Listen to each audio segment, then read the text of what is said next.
बोलो जयकारा बोल मेरे श्री गुरु महाराज की जय। सौभाग्यशाली गुरुमुखों, सांसारिक दृष्टिकोण से उसी मनुष्य को समझदार कहा जाता है जो धन कमाने के साथ साथ उसकी संभाल करना भी जाने। वैसे ही आध्यात्मिक धन बढ़ाने के लिए और उसकी सार संभाल करने के ढंग को जाने वाले को रूहानियत का समझदार कहते हैं।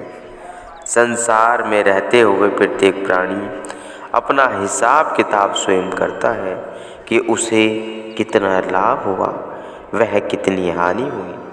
ऐसे ही प्रत्येक गुरुमुख को भी अपने मन की जांच पड़ताल करते रहना चाहिए कि उसका आध्यात्मिक धन कितना कायम है।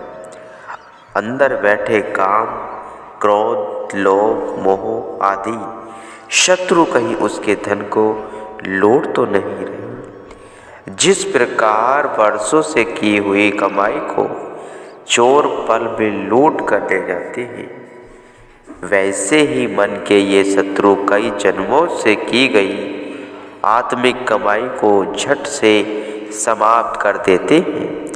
इसलिए हर पल सचेत रहकर इन चोरों से स्वयं को सुरक्षित रखकर रूहानी धन की प्राप्ति के साधन अपनाकर अपना लोक परलोक संवार लेना चाहिए।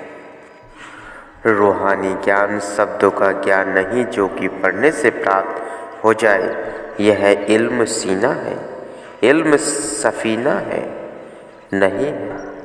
यह पैगंबर सदगुरु के द्वारा सेवक में प्रवेश करता आया है। भगवान श्री कृष्ण जी फरमाया है कि हे अर्जुन, जो ज्ञान मैंने तुझे आज बताया है वह पहले मैंने सूर्य को फिर मनु को बताया था। वही ज्ञान मैं नए सिरे से तुम्हें बता रहा। हर युग में जब जब भी धर्म पर अधर्म का पर्दा आ जाता है, तब तब मैं अधर्म के अंधकार को मिटाने के लिए व धर्म को रोशन करने के लिए परधाम पर अवतरित होता हूँ। अर्थात उन्हें इस पराम वाणी को समझने के लिए, समझाने के लिए स्वयं धरा पर आना पड़ता है। कोई कितना भी बुद्धिमान और विद्वान इंसान हो, सभा में खड़े हुए घंटों लंबे चौड़े व्याख्यान देना भी जानता हो, जिसे वाणी भी कंठस्थ हो, परंतु फिर भी उससे वह रूहानी लाभ प्राप्त न हो सकेगा जो जीव को सतगुरु की शरण में आने से प्राप्त हो सकता है।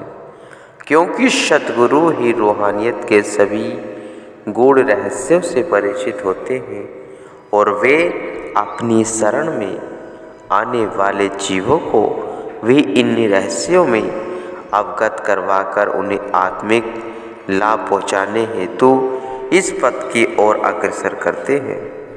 जिन संतों की बैठक सचखंड में होती है, उनका एक वचन जीव के हृदय को भेदने के लिए पर्याप्त है, जो उसका समूचा जीवन ही बदल देता है। उसके अंदर की आंखें खुल जाती हैं, झूठा मोह समाप्त हो जाता है, फिर उसको सोना वह मिट्टी में कोई भेद दिखाई नहीं देता। यही कारण है कि जीव उनके वचन सुनकर उनके ऊपर कुर्बान हो जाते हैं और उनकी आज्ञा को शीश पर धारण कर हाथ जोड़े खड़े रहते हैं। सतगुरु की वाणी दूर की वाणी होती है। उनके मुख से निकला एक एक शब्द मन में जागृत पैदा करने का काम करता है, जबकि साधारण मनुष्य द्वारा कहा वही शब्द उतना महत्व नहीं रखता। कारण यही है कि संतों की करनी वह कथनी में कोई भेद नहीं होता। संतों की परमार्थिक दृष्टि ही जीव को रूहानियत की ओर अग्रसर करके उसके आत्म कल्याण में सहायक होती है। गुरुवाणी में वर्णन आया है, गुरु पारस आदि कहे जनु भिकनु पाऊ मोह द्वारा। दास भिकन जी कहते हैं कि सतगुरु की कृपा से मुझे मुक्ति का मार्ग मिल गया है और मैंने शारीरिक मोह से आज़ादी पाली है। सतगुरु की रहनुमाई में चलकर जीव रूहानी लाभ प्राप्त कर अपने दोनों लोक संवार लेता है। सत्य का सही विश्लेषण संतों की संगति में ही हो सकता है, क्योंकि कुछ विषय परिस्थितियों में सत्य को यदि असत्य करके भी बोला जाए तो भी पाप नहीं लगता। ऐसे ही एक दृष्टांत महाभारत के समय का है। गुरु द्रोणाचार्य जी कौरवों की ओर से युद्ध लड़ रहे थे और पांडवों की सेना की बुरी तरह से संहार कर रहे थे। कोई भी उनके सामने टिक नहीं पा रहा था। इतने में अश्वत्थामा नाम का एक हाथी मारा गया। सबने गुरु द्रोणाचार्य जी को आकर कहा कि अश्वत्थामा मारा गया है, क्योंकि सबको पता था कि उनके प्राण अपने पुत्र अश्वत्थामा में बसते हैं। उनकी मृत्यु का केवल यही कारण हो सकता है। गुरु द्रोणाचार्य जी को सबके कहने पर भी इस बात का विश्वास न हुआ।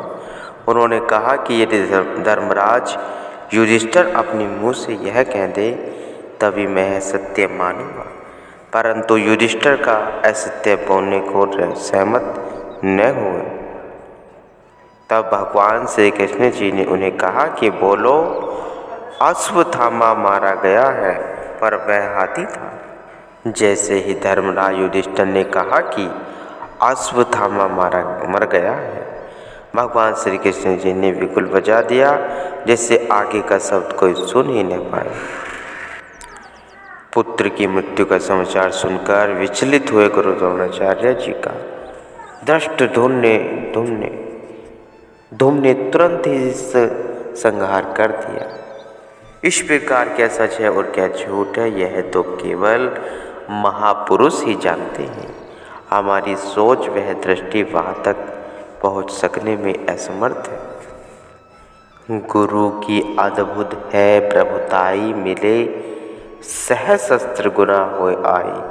सद्गुरु की यह प्रभुताई है कि जो उनके लिए एक कण भर भी भेंट करता है, वे उसका कहीं सहस्त्रों गुना करके उसे वापस लौटा देते हैं। द्रौपदी की मिसाल ले लो। द्रौपदी ने अपनी साड़ी का एक टुकड़ा फाड़कर भगवान श्री कृष्ण जी की उंगली में बांधा था, तो भगवान ने उसे छोटे से टुकड़े के बदले समय आने पर उसी शस्त्रों साड़ियाँ प्रदान की। यह सब सत्पुरुषों की सेवा करने का प्रताप है। इसी प्रकार सुदामा को एक मुट्ठी पर भर चावल के बदले उसे अपार धन संपदा का मालिक बना दिया। गुरु महिमा में वर्णन आया है, जो गुरु को भोजन करवावे मनो त्रिलोकी न्योत जीवावे। जो श्रद्धा से सद्गुरु को भोजन करवाता है उसे त्रिलोकी को भोजन करवाने का फल मिलता है, क्योंकि सद्गुरु स्वरूप होते हैं। उनकी सेवा सारे ब्रह्मांड की सेवा होती है।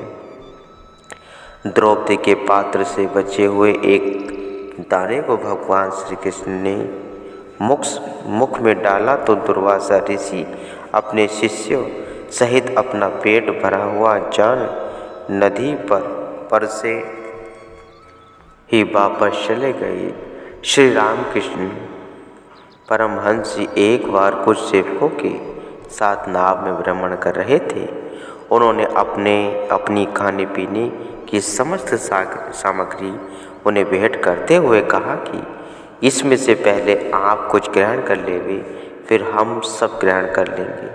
लेकिन वे तो ठहरे मौजी ठाकुर भेंट की गई सारी ही सामग्री सेवन कर ली। उन लोगों ने क्या देखा कि सिखाया, यद्यपि केवल स्वामी जी ने ही था, लेकिन पेट सबका भर गया। यह सब कमाई वाले महापुरुषों की सेवा ही बरकत है, सेवा की ही बरकत है। एक बार गुरु हरिराय जी के पास एक आदमी आया। उसने विनती की, पहले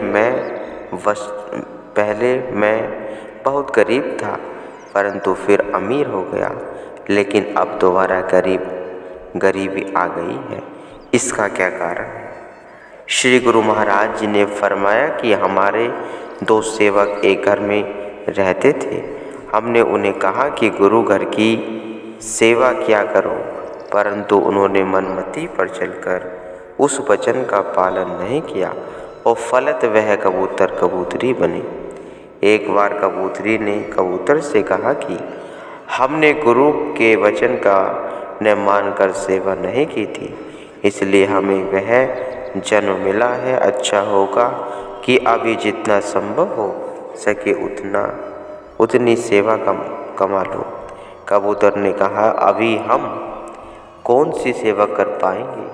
कबूतरी ने कहा कि गुरु की सेवा अंदाज के हिसाब से नहीं, अपितु भावना अनुसार की जाती है। देखो, इस घर में अन्न के दाने सूखने को डाले पड़े हैं। इनमें से कुछ दाने चोंच में भरकर लंगर की सेवा में डाल आते हैं। इस प्रकार से वे दोनों सेवा करने लगी। गुरु साहिब जी ने फरमाया कि जब तुम निर्धन थे, तब पक्षियों ने तुम्हारे घर में अन्न के दाने लाकर लंगर में डाले और वह अनाज गुरुमुखों के मुख में गया। उसी से तुम्हारा भाग्य खुला। जो तुम अमीर बन गए, अमीर होने के बाद तुमने पक्षियों के आने का रास्ता भी बंद कर दिया, जिससे तुम्हारे दाने लंगर में पहुँचने बंद हो गए और तुम अमीर से पुनः गरीब बन गए। गुरु के घर की सेवा ही बरकत बढ़ती है। वह बरकतें